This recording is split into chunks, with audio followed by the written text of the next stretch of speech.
ভোরের সূর্যকে পিছনে ফেলে যত গভীরে এগোনো যায় নীল জলরাশি পরিণত হয় গাঢ় নীলে। আর এটাই সোয়াচ অফ নো গ্রাউন্ড।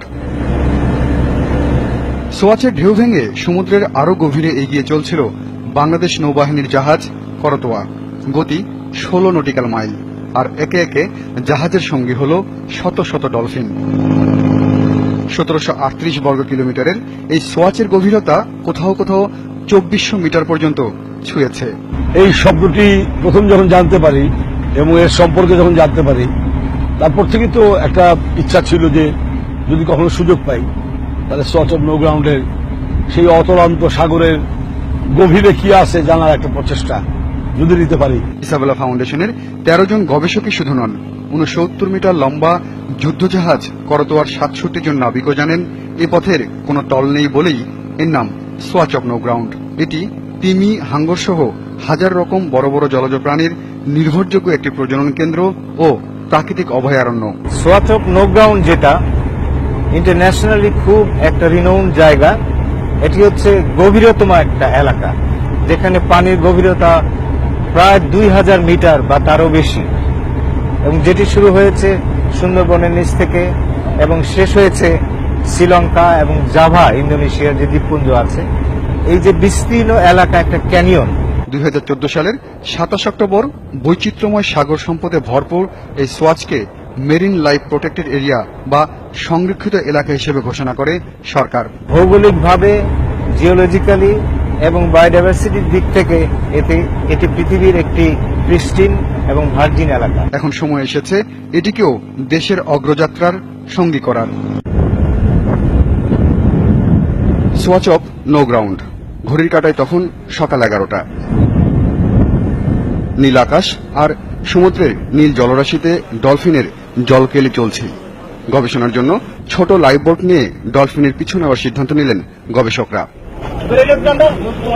প্রায় 1800 বর্গ কিলোমিটারের সোয়াচ বেষ্টনীতে ডলফিনের সাথে দৌড় প্রতিযোগিতায় হেরে গেলেও দেশে প্রথমবারের মতো সোয়াচের উত্তাল ঢেউ ভেঙে 5 মিটার সাঁতরে রেকর্ড করেছেন গবেষক দলের প্রধান কবির বিন আনোয়ার। সোয়াচ অফ নো গ্রাউন্ডের প্রথম ডাইভিং আজকে শুরু হলো। আমি এটাকে আইস ব্রেকিং বলবো। আতিক ভাই সেই সঙ্গে আমি নিজে, আমাদের ডক্টর আনিসুজ্জামান, তারপরে আমাদের নৌবাহিনীর সদস্যরা সবাই তখন আমরা আস্তে আস্তে একে একে নেমে পড়লাম সোয়াচ অফ নো গ্রাউন্ডে। 20 ফুট সোয়াচের নিচে ঘুরে এসে রেকর্ড করলেন সাগরতলের গবেষক আতিক রহমান। একে একে নামলেন নৌবাহিনীর 7 জন ডুবুরিও। মেরিন লাইফগুলি সেখানে আছে, সেগুলা অনুসন্ধানের জন্য আসলেই ডাইভিং এর প্রয়োজন ছিল বিগত বছরগুলোতেও। তো এই পর্যন্ত কেউ এই সোয়াচ অফ নো গ্রাউন্ডে কেউ কোনোদিন ডাইভ করার জন্য নামে নাই। তো আমি আসলে চেষ্টা করেছি যে এই যে একটা প্রতিবন্ধকতা এবং এটার যে একটা ভয়াবহ মনে করা, এই জিনিসটাকে ভেঙে ফেলা। নতুন করে পাওয়া 98,467 বর্গ কিলোমিটারের সমুদ্র সম্পদকে দেশের কাজে লাগাতে সমুদ্র গবেষণায় গতি বাড়ানোর কথা বললেন এই গবেষকরা। আমরা মনে করি সোয়াচ অফ নো গ্রাউন্ড এটি হচ্ছে প্রথম উদ্যোগ, এবং ভবিষ্যৎ গবেষণা করে সাগরের অন্যান্য যে এলাকাগুলো আছে, সেন্ট মার্টিনস এবং তার পাশে, বা এলিফ্যান্ট পয়েন্ট যেটা কুতুবদিয়া এবং মহেশখালীর নিচে, এই যে সোপান এবং মহিসোপান যেগুলো আছে, এগুলোকে সংরক্ষণ করার জন্য গবেষণা এবং প্রাথমিক তথ্যভিত্তিক সুদূর প্রসারী ব্যবস্থাপনা পরিকল্পনা করা প্রয়োজন। এবছর আরো বড় পরিসরে সোয়াচ অফ নো গ্রাউন্ডে মাসব্যাপী গবেষণা ও জরিপ চালানোর সিদ্ধান্ত নিয়েছে গবেষণা প্রতিষ্ঠান ইসাবেলা।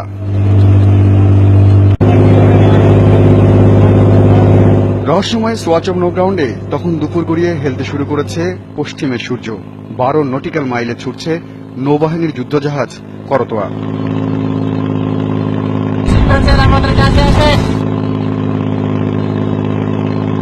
চলতে চলতে দেখা মেলে মাছ ধরার জাহাজ কিংফিশারের। ছোট্ট ট্রলারে করে এবারে গন্তব্য সেই মাছ ধরার জাহাজে। যেতে যেতে সাগরের বুকে নানা প্রজাতির মাছের অস্তিত্ব জরিপ করছিলেন গবেষকরা।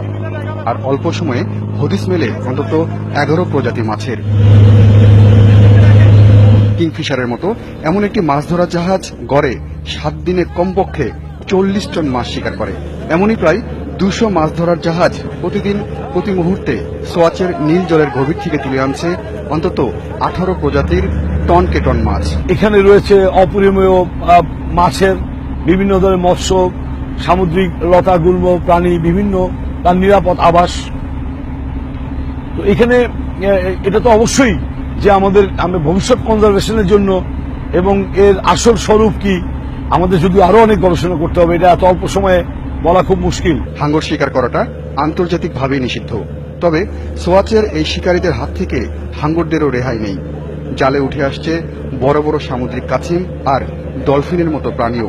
সার্বিকভাবে সাগর জীববৈচিত্র্য গবেষণা, যেটা রাষ্ট্রীয়ভাবে এসডিজি গোল 14, যেটা বলা হচ্ছে সারা পৃথিবীর পানির নিচের যে জীববৈচিত্র্য আছে, বিশেষ করে ম্যারিন বায়োডাইভার্সিটি, এবং সেটা সংরক্ষণ করার জন্য প্রত্যেক রাষ্ট্রেই একটা নির্দিষ্ট পরিমাণের জায়গা 10 to 15% সংরক্ষণ করার কথা বলা হয়েছে। সোয়াচের নীল জলের পরতে পরতে যখন ব্লু ইকোনমিকের হাতছানি, তখন হাঙ্গর, কাছিম আর ডলফিনের মতো সাগরের বন্ধুদের বাঁচাতে বিশেষ নজরদারির কথাই বললেন গবেষকরা। সোয়াচের আকাশে সারাক্ষণই হাজার রকম পাখির বিচরণ, আর সমুদ্রে ডলফিনের জলকেলি। সে ডলফিনের সংখ্যাটাও নেহায়েত কম নয়।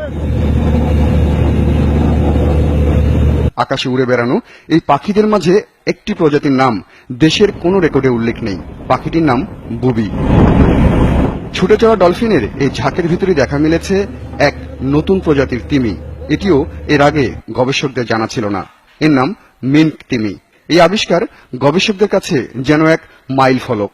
দিনটা শুরু হয়েছিল আমাদের তিমি দেখে, যদিও আমরা খুব কাছে যেতে পারিনি, এবং তারা আবার সেই সোয়াচ অফ নো গ্রাউন্ডের সেই অতলে তলিয়ে যায়, কিন্তু আমরা দুটা দেখেছি এবং দুবার সেই পানির যে হুইসপারিং, পানির যে ফোয়ারার মতো উপরে ওঠে, সেই জিনিসটা আমরা মোটামুটি সকলেই দেখতে পেয়েছি।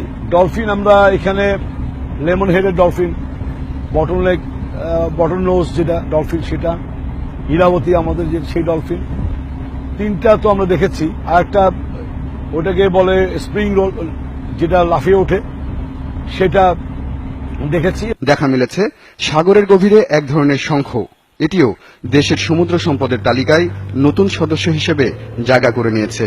মাত্র কয়েকদিনের সমুদ্র সন্ধানে নতুন 3 প্রাণের সন্ধান পেয়ে গবেষকদের সিদ্ধান্ত, শীঘ্রই সোয়াচে চালানো হবে বিস্তৃত গবেষণা। এখানে মৎস্য সম্পদের যে বৈচিত্র্য আছে, ইনভার্টিব্রেটস, যেটা আমাদের মোলাস, মূলত ঝিনুক, শামুক, তারপর starfish, cuttlefish, octopus, Loligo, sepia, seaweeds, এছাড়া রয়েছে রেপটাইলস। আজকে আমরা দেখতে পেয়েছি 2 প্রজাতির কাছিম, এবং জেলেদের সাথে কথা বলে জানতে পেলাম যে লেদারব্যাক টার্টল, যেটা পৃথিবীর সবচেয়ে বড় সামুদ্রিক কাছিম, সেটিও দেখা যায়। আর সেই গবেষণায় সাহায্য করবে সরকার। মিলেছে এমন প্রতিশ্রুতিও। Hossain Sohel, 71, swatch of no ground, বঙ্গোপসাগর।